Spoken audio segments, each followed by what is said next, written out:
Hello, Verdugo Woodlands. Today we're going to be creating a project inspired by Georgia O'Keeffe. So we are going to be drawing and coloring a flower. This project works best if you can look at a real flower. So what we did is we just went and we took a quick walk around our neighborhood, and anytime we saw a flower that was kind of hanging over someone's fence or right out along the road, we just picked one or two flowers. So you don't have to pick a variety. You could just go out and pick one flower. Maybe you have one in your yard. Maybe your next door neighbor has a flower and you could ask them if you could pick one. So if you could go out and find one flower, that will work really well for this project. The next thing you'll need is a pencil, a Sharpie, or a black marker. Actually, a black marker works just as well. And then crayons or oil pastels, if you have them. Markers would also work. If you have paint and you would like to paint this, that would work as well. So some kind of color. We want the color to be nice and bright though, so just keep that in mind, something that's going to give you nice bright color. Okay, so once you've gathered all of your materials, we are set to begin. For my drawing today, I'm going to focus on this yellow flower.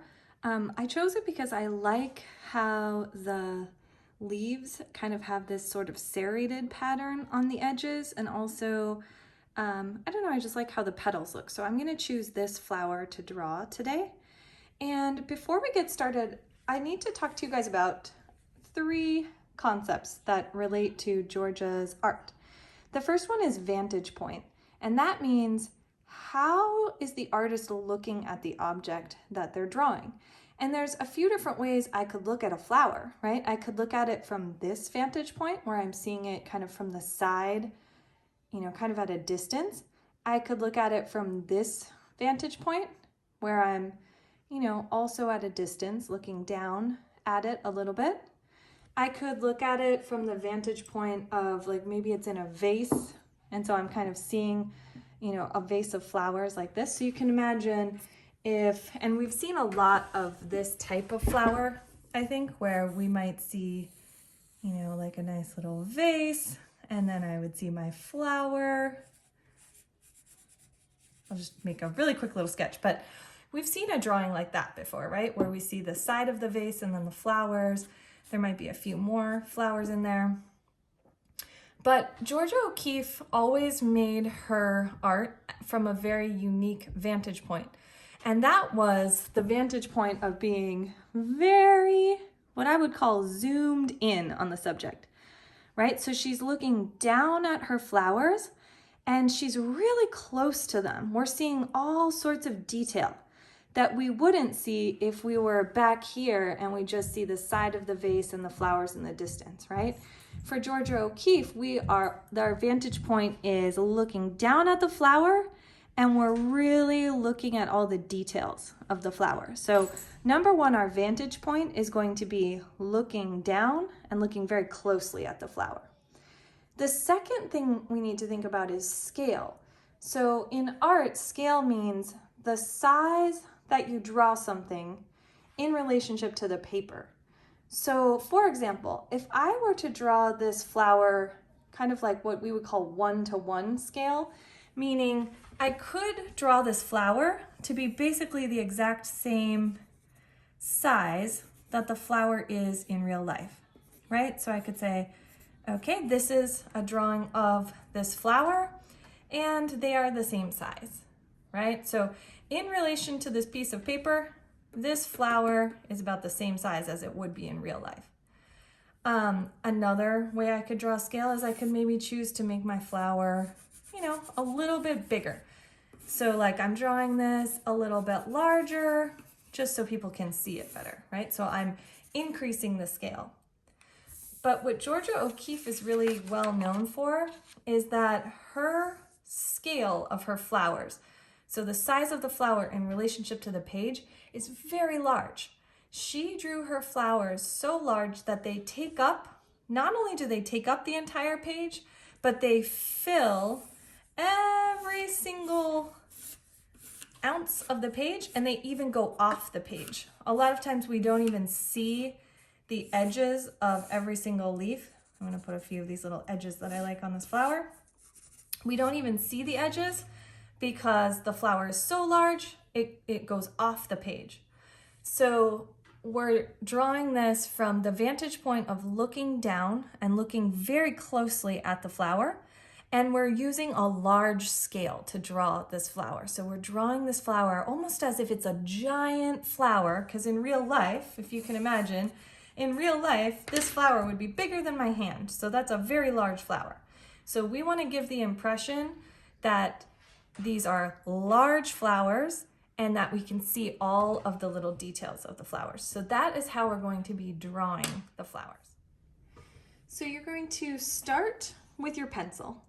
And I'm just going to start by drawing the center of my flower, just a circle basically. And I'm going to put it a tiny bit off center, just because sometimes when things are a little tiny bit off center, the drawing is a little more kind of dynamic and interesting. So I'm going to start by making the center of my flower, and I'm going to make it about that big, and then the petals are going to come off of that center. Okay, so just start by drawing a circle, and then I'm looking at all of the details inside the center of my flower. And actually it's very interesting. I see like all different circles, and then within the circles there's little kind of like pieces coming up like so. So I'm going to keep drawing that. You know what? I'll come back to that in just a second. So I'm going to keep going and kind of make all of the details of the center of my flower. And then I'm going to come out and I'm going to work on the petals. Now these petals have a very interesting shape to them. They're kind of thin. And then they almost start from like a bit of a V shape here. And then they go out. And then at the very ends, what I liked about this flower is they kind of are jagged like this. And then they come like this. So I'm going to go ahead and just start drawing my petals coming off of this flower. And I'm just going to keep going around the flower. And these can overlap a little bit. So if one of my leaves overlaps, I can go ahead and just erase where the flower petals overlap. Okay, so I'm going to keep going with this.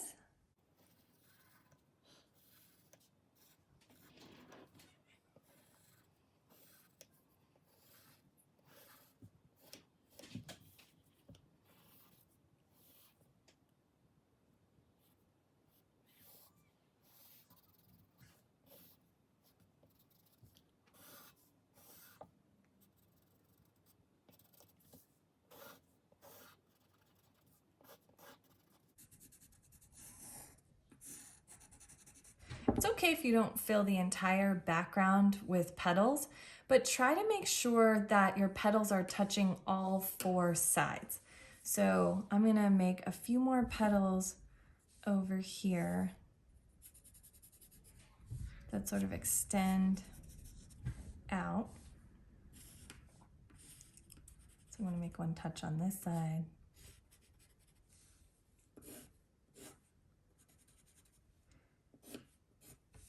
And we're going to fill in all of the background as well. So it's okay if you still have a few.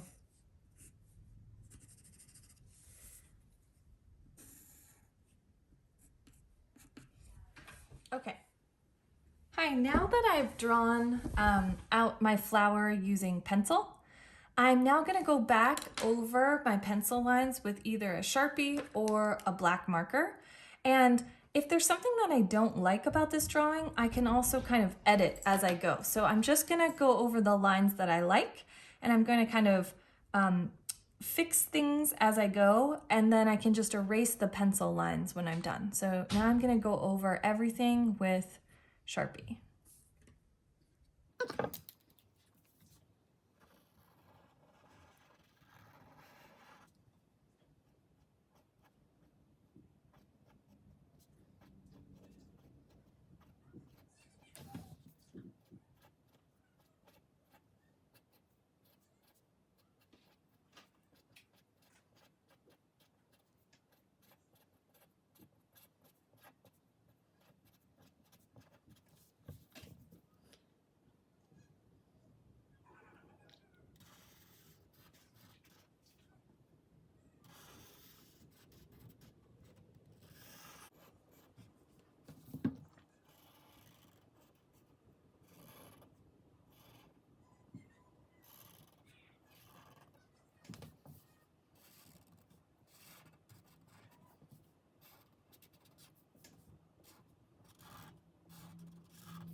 to put a piece of paper underneath your drawing so that you don't get Sharpie on your table. I realized that I just got a little Sharpie on the table.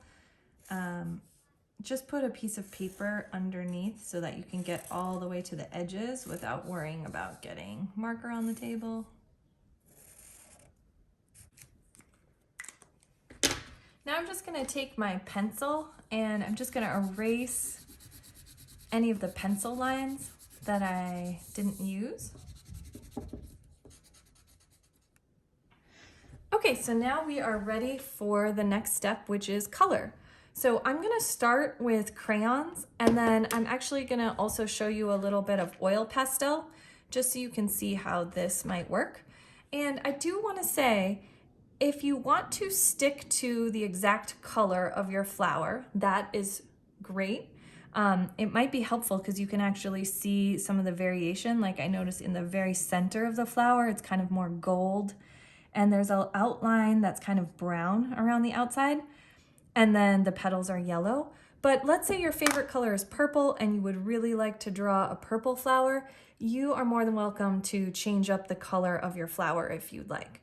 So maybe I have this other flower over here and I really like the colors of this flower.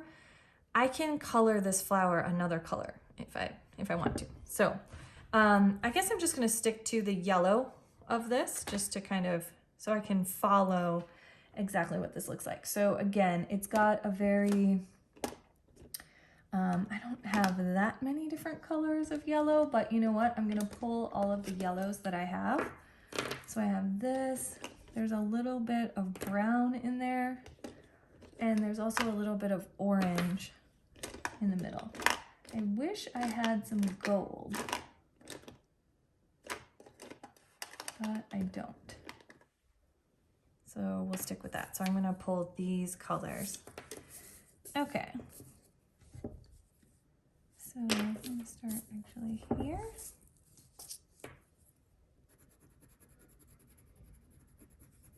And I notice that there's some brown around the very center of this. One thing I forgot to mention actually is that we are going to be uploading these flowers to a website called Square One, and you can order this artwork on a mug or a tote bag or something like that. So just so everyone knows who made this design, we're going to sign our name, and we need to do that before we color the flower. So I'm just gonna pick a petal, maybe right here, and then I'm just gonna write my name very clearly. And if I wanted to, I could even write the year. You can just write your name, or you could maybe write the year if you'd like. So I'll write 2021. Okay, perfect. So now I can go back to coloring.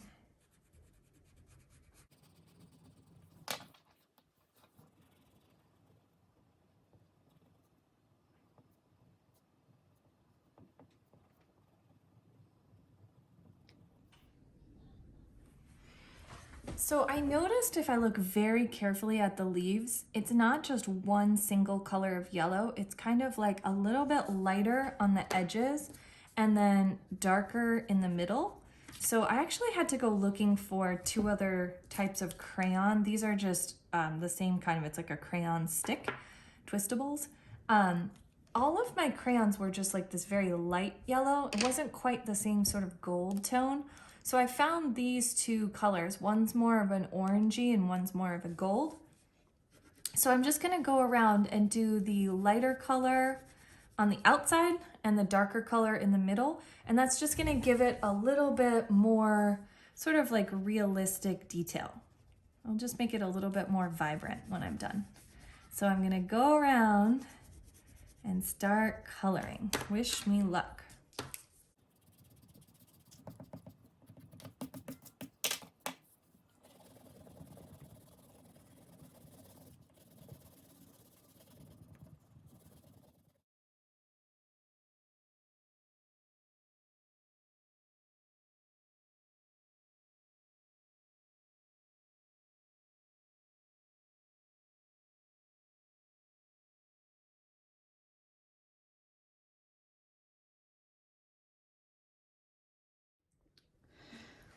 So I have been using crayon for this.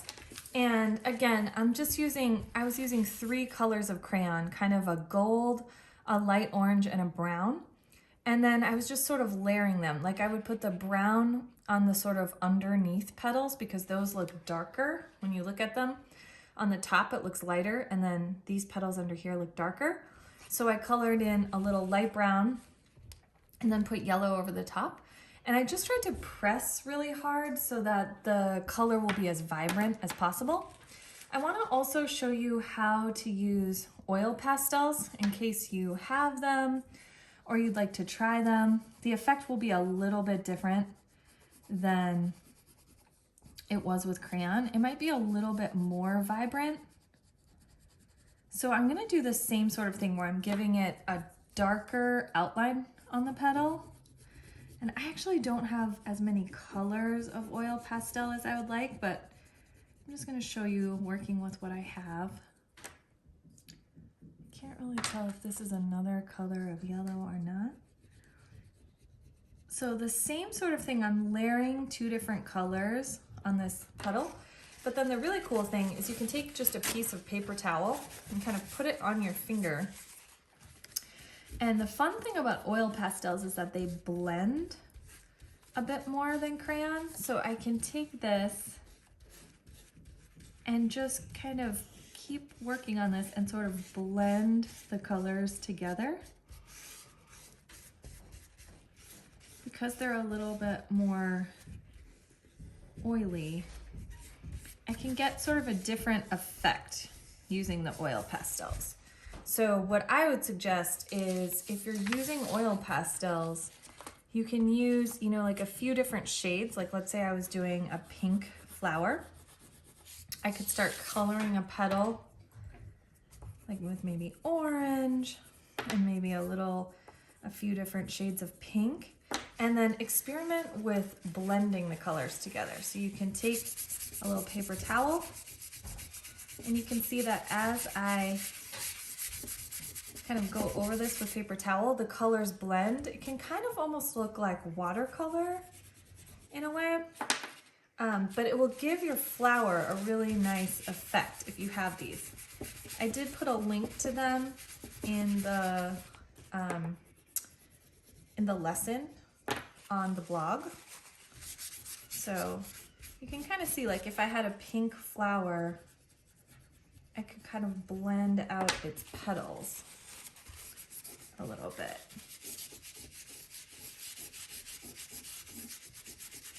And kind of create that effect. So if you don't have oil pastels, that's completely fine. You can keep using crayon. I mean, in some ways I kind of like my crayon effect. I don't think that this will blend, although it might blend a little bit if you even want to try blending the crayon. Okay, so I'm just going to keep going and finish up the flower. Okay, so I'm almost finished coloring my drawing here, and you'll notice here's my flower and then here's my drawing. And again, the way I've drawn this is as if we zoomed all the way in on the flower and we're looking at it kind of like this, totally zoomed in, right? I want you guys to make sure that you color in all of the white, so there shouldn't be any white on your paper. And one other really good art technique that Georgia O'Keeffe uses is she works with complementary colors a lot.